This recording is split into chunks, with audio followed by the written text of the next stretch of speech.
Alors, chers collègues, bonjour à tous une fois de plus. Mon intervention sera composée de 3 parties. Je vais brièvement parler de la situation chez la SARL Sovelmash, puis je vous expliquerai comment s'est déroulée la première étape chez Aeronova, c'est-à-dire dans le projet dirigeable de nouvelle génération. Et je vous présenterai à grands traits, en chiffres, en plans et en objectifs, ce que sera la deuxième étape du projet Aeronova. C'est parti. Donc, concernant la SARL Sovelmash, vous savez tous que depuis décembre de l'année dernière, nous attendons l'obtention du CAC. Malheureusement, l'été est déjà arrivé. Malheureusement, toutes les corrections ont été apportées des milliers de fois, mais nous ne l'avons toujours pas reçu de l'organisme d'État. Ainsi, nous ne pouvons pas démarrer notre activité, même si nous sommes prêts. Je rappelle que le bâtiment est construit, équipé de machines, les clients sont prêts, les spécialistes sont prêts, mais l'entreprise ne peut tout simplement pas exercer d'activité commerciale. En conséquence, tout se déroule comme prévu pour générer des bénéfices. Combien de fois l'ai-je déjà expliqué? Je vais le redire, voici ce que nous allons faire dans un avenir proche. Nous attendons l'obtention du CAC.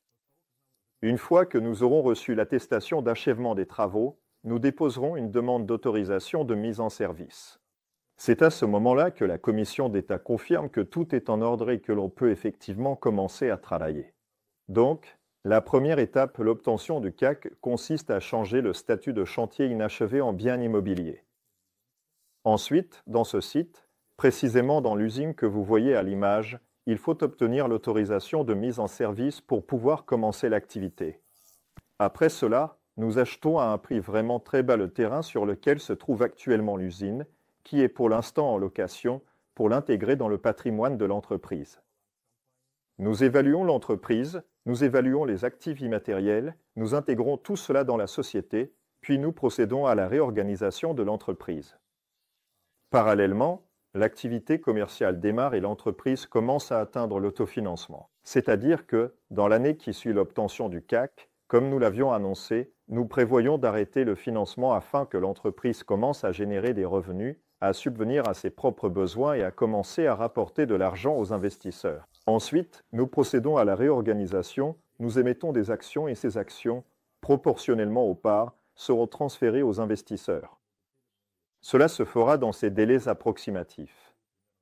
En ce qui concerne la SARL Sovelmash, j'ai terminé. Passons maintenant au dirigeable, à la partie la plus intéressante, à ce qui se passe actuellement. Je rappelle que tout notre projet, que j'ai annoncé, a été préparé en août de l'année dernière et nous sommes passés à la première étape le 4 mars, c'est-à-dire il y a quelques mois.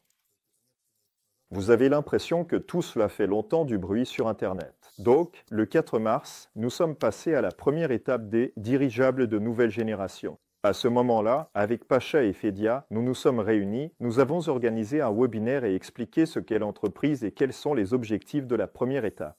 Je rappelle que l'objectif de la première étape était défini à la fois en termes financiers et en termes de ce que nous devions accomplir.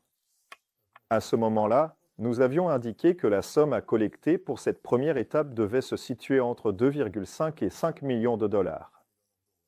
Aujourd'hui, nous sommes le 17 juin, il est 17 heures. Le montant total des investissements reçus par l'entreprise s'élève à 5 60 000 dollars.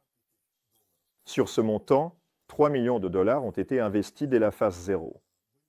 Autrement dit, à la phase 0, l'objectif était de 2,5 millions de dollars, mais nous en avons collecté 3, et à l'heure actuelle, on peut dire que cela s'est équilibré. Mais je tiens à souligner que nous ne sommes qu'à la moitié du mois, et que, rien que ce mois-ci, un demi-million de dollars a déjà été investi. Autrement dit, je suis plus que certain qu'à partir de ce mois-ci, l'entreprise atteindra un niveau de collecte de fonds supérieur à 1 million de dollars par mois. Il s'agit là de fonds effectivement reçus. Par ailleurs, nous avons ce que l'on appelle des paiements échelonnés et le volume des engagements que les investisseurs ont pris à leur charge. Vous voyez ce graphique à l'écran, même si, il me semble, la partie inférieure n'est pas la bonne. Bref, à l'heure actuelle, les gens se sont engagés sur 13 millions de dollars en paiements échelonnés. Le nombre d'investisseurs à ce jour, actuellement, dans dirigeables de nouvelle génération, est de 7 238 personnes, dont 5150 investisseurs actifs qui paient en plusieurs fois. En même temps, le nombre de packs d'investissement achetés s'élève à 7811, ce qui signifie que nos investisseurs achètent non pas une seule fois, mais plusieurs fois, en voyant comment l'entreprise fonctionne. Je pense que c'est le contexte général de l'information et c'est en grande partie grâce à tous les investisseurs, car les gens partagent l'information et, en fait, c'est leur énergie qui alimente tout ce projet. Eh bien, je rappelle donc qu'à l'heure actuelle, nous avons justement lancé une offre spéciale car nous avons actuellement plusieurs objectifs financiers pour lesquels nous avons besoin d'un certain montant d'argent immédiatement. Nous menons l'opération dont Pavel a parlé. Les facilités de paiement libérées lors de la première et de la phase 0 avec remise, nous les avons proposées en quantité limitée afin d'atteindre notre objectif. Autrement dit, si l'on ajoute le montant actuel aux 3,5 millions de dollars de la phase 0, nous devrions atteindre environ 5,5 à 6 millions, mais je suis certain que nous dépasserons largement ce chiffre. Donc, d'un point de vue financier, il n'y a aucun problème. Passons maintenant à ce qui a été réalisé lors de la première phase d'un point de vue technique, et ainsi de suite. Eh bien, vous avez sans doute vu le plus grand accomplissement de toute l'équipe technique, de tous nos ingénieurs, le lancement du tout premier dirigeable sans pilote en Russie, c'est vraiment très impressionnant. C'est-à-dire le dirigeable Nova 01 que nous avons lancé dans la région de Moscou, que vous avez probablement vu à de nombreuses reprises, c'est notre tout premier. C'est une plateforme de test sur laquelle nous mettons au point les principales technologies de pilotage, de soudure de l'enveloppe, les ordinateurs de bord, les moteurs, comment tout cela interagit. Je tiens à féliciter tout le monde.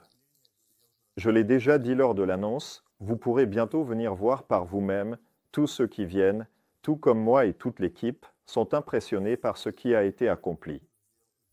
À la première étape, nous sommes passés d'une entreprise en bureau ayant embauché du personnel à une entreprise qui a produit sa toute première véritable machine volante et qui a également mis au point un certain nombre de technologies innovantes, prouvant ainsi qu'elle est bien structurée et pleinement capable de réaliser des objets physiques concrets. En plus de cela, nous avons lancé un appareil stratosphérique, Fedor en parlera plus en détail. Nous nous préparons à une petite série, c'est pourquoi j'ai commencé à travailler avec des clients potentiels, notamment pour la publicité sur les dirigeables au départ. Nous menons également, en ce moment, des négociations concrètes et approfondies avec des clients potentiels qui souhaitent nous commander une flotte entière de dirigeables. Ils ne seront pas petits, ce seront des dirigeables cargo sans pilote. Ce sera simplement un peu plus tard, mais le fait est que les négociations sont en cours, des gens viennent nous voir, nous discutons avec eux. Je ne peux pas dire de quelle entreprise il s'agit, mais tout cela a déjà commencé. Un autre événement particulièrement marquant pour moi, personnellement, a été la signature d'un accord de coopération avec la BOMKA. Nous pouvons désormais collaborer pleinement avec leurs ingénieurs, leur public, leurs ressources, leurs fonds et ainsi de suite. Vous avez sûrement déjà vu des informations à ce sujet. Notre activité, qui s'est récemment intensifiée, a fait que nous sommes désormais bel et bien dans le viseur des médias fédéraux. Peut-être l'avez-vous déjà vu aussi, des reporters de NTV sont venus chez nous. C'est, en fait, la première chaîne qui s'est déplacée, a tout filmé et présenté.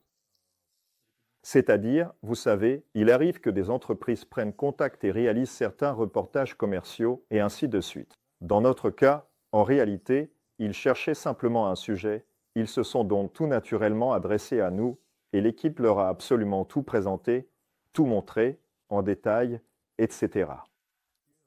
Ce sont donc véritablement les piliers sur lesquels s'est appuyée notre toute première étape.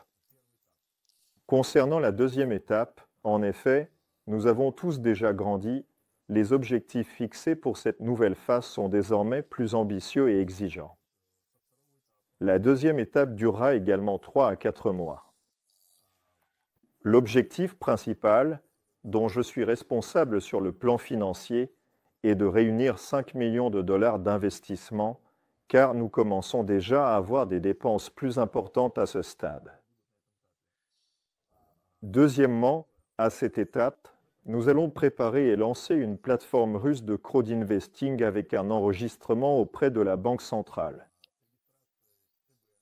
Autrement dit, nous travaillons actuellement en Russie au nom de la société étrangère Solar Group. Nous créons en Russie une autre société qui sera agréée par la Banque centrale. C'est-à-dire que nous l'avons déjà achetée, créée, et maintenant, à présent, nous allons simplement la lancer pour les investisseurs russes. Ensuite, j'ai déjà parlé à plusieurs reprises de cette restructuration, tout cela prend juste un peu de temps. Nous allons créer plusieurs sociétés internes pour différents objectifs. L'un des grands axes que nous développons actuellement, c'est la création de notre propre production d'enveloppes. Autrement dit, nous achetons des tissus, des machines et nous installons tout cela dans un local spacieux et parfaitement adapté. Nous avons déjà les spécialistes nécessaires pour pouvoir produire de grandes enveloppes à des prix minimums, réaliser de petites séries, par exemple, etc. Nous continuons à planifier une expansion internationale progressive. En effet, nous avons une proposition, une initiative concrète pour participer à Dubaï. L'exposition aura lieu en novembre. Ici, il faudrait sans doute aussi parler de l'E-Link. Ah, et puis, il est également important de préciser que nous cherchons actuellement de grands hangars.